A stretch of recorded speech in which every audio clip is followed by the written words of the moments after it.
What's up guys, welcome back to my channel and hope you guys are doing good in this pandemic period. So football has got a new dimension with Manchester United getting the first victory of the 2021 Premier League season in a bizarre way, because we have been awarded a penalty in the 10th minute of the injury time and Bruno Fernandes, calm and composed, finishes off and we win 3-2 against Brighton away from home. So we'll be talking about this in this video, with what all things went wrong and what all things need to be improved and what all things were fascinating from today's game. So without wasting any time, let's get this started.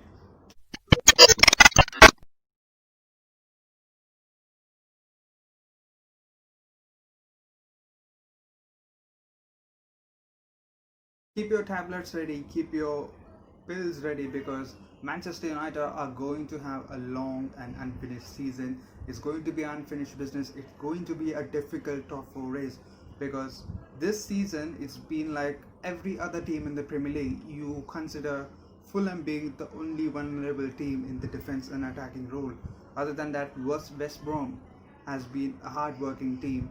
Leeds United has been a top team. So these all guys, and Southampton, Sheffield, these all guys are proven in the Premier League that they can stay and they can give opposition some kind of trouble. So these guys are going to sit around and they'll be hungry for that 3 points, and we as a team are a bit more under trouble.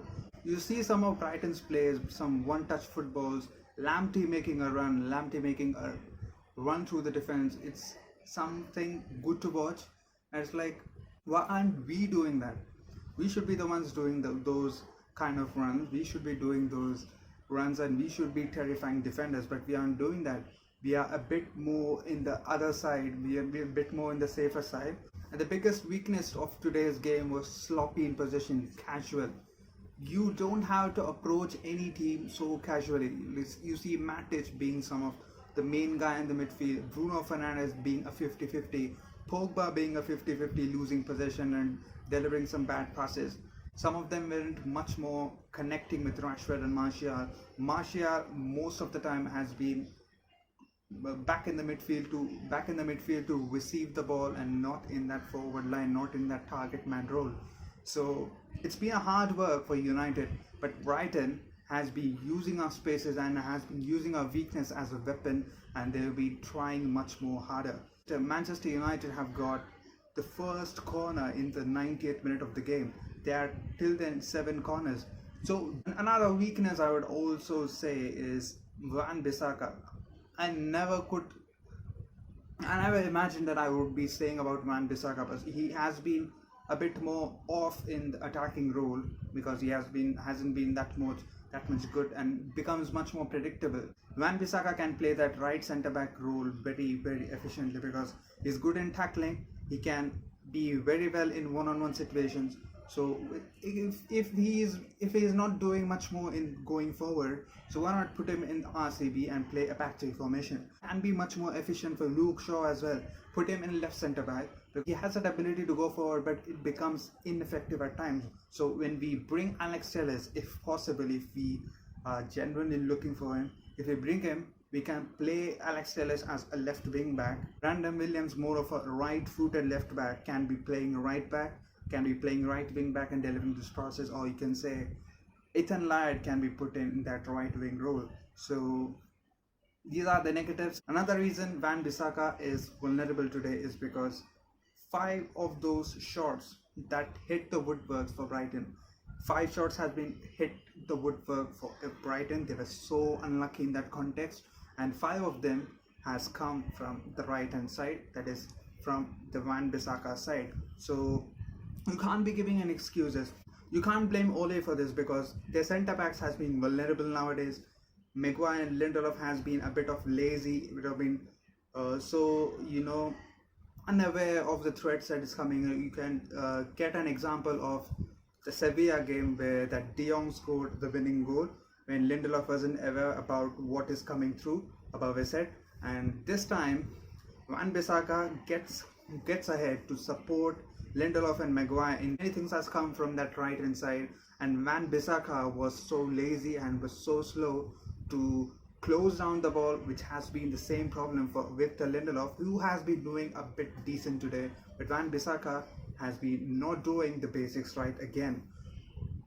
But again, the same problem, but another player is Van Bissaka doing the close down thing, not much more effectively, and that resulted in much more shots, much more woodworks, and we were a bit lucky that it hit the woodworks 5 times. So we talked about Bruno Fernandes and Paul Pogba. Look at the difference.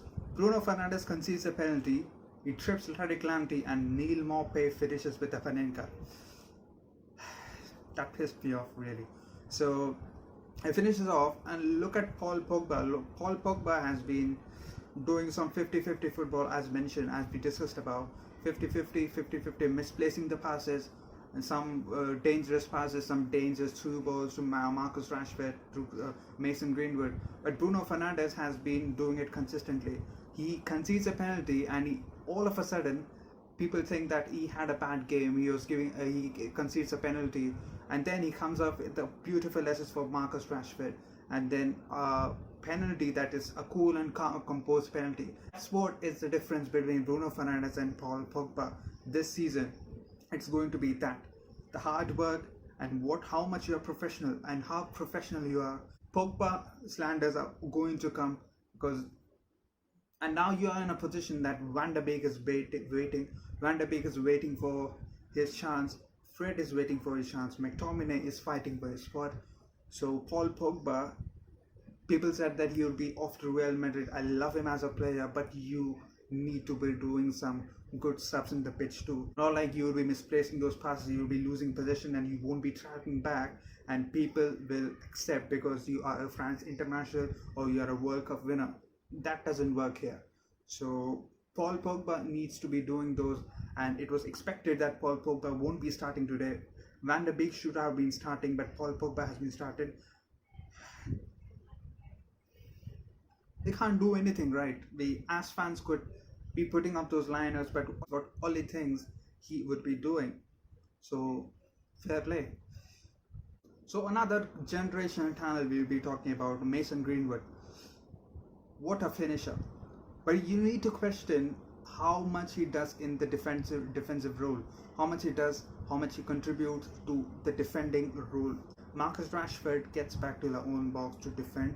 He tries to defend, but Mason Greenwood, when he does come back to defend, he's been easily beaten. It's a big concern because everyone has to be doing their part much and well in the pitch, and that's what Manchester United is all about.